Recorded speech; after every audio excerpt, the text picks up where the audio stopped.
লাগাও না। তো বলছিলে পুজোর কাজ করতে খুব ভালোবাস। কাকুন, হ্যাঁ মা। তোমার কোনো আপত্তি নেই তো ও যদি পুজোর কাজ করে?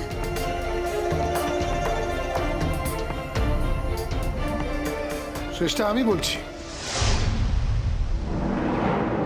আমি চাই এই বাড়ির বউরা আর মেয়েরাই কাজটা করুক।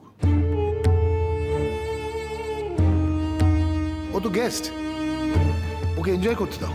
আচ্ছা বাবা, মা তো সবার, মা তো কারোর কেনা নয়। কেউ যদি মন থেকে পুজোর কাজ করতে চায় আপনি বাধা দেবেন না বাবা।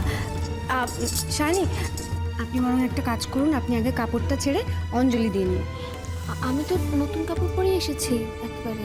ও তাহলে তো খুব ভালোই হলো। আপনি তাহলে অঞ্জলিটা দিয়ে নিন, তারপর আপনার যা যা কাজ মনে হবে আপনি করবেন। ঠিক আছে, আমি আসছি।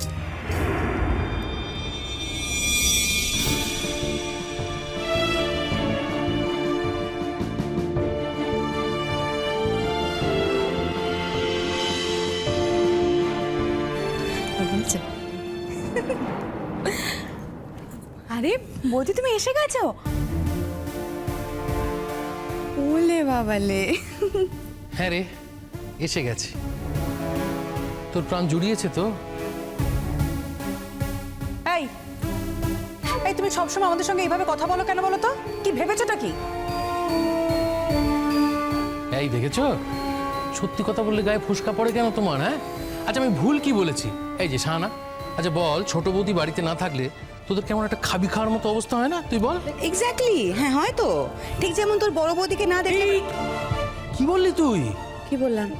বড় বৌদি বলে ফেললি? এই দেখেছো, জীবনে প্রথমবার রাধারানী না বলে বড় বৌদি বলে ফেললি। সবই মা দুর্গার কৃপা। মানে কি জানিস তো পুপুল, মা দুর্গার কাছে কুসন্তান সুসন্তান দুই সমান। জয় মা, জয় মা। জয়। ছোটদা প্লিজ। আহা, চড়ছিস কেন তুই? আজকাল ইয়ার্কি ঠাট্টা বুঝিস না? হ্যাঁ, মজা করছি তো। সে মজা করছিস কর, কিন্তু যার উদ্দেশ্যে তোদের আজকে এই পুজো সে কোথায়?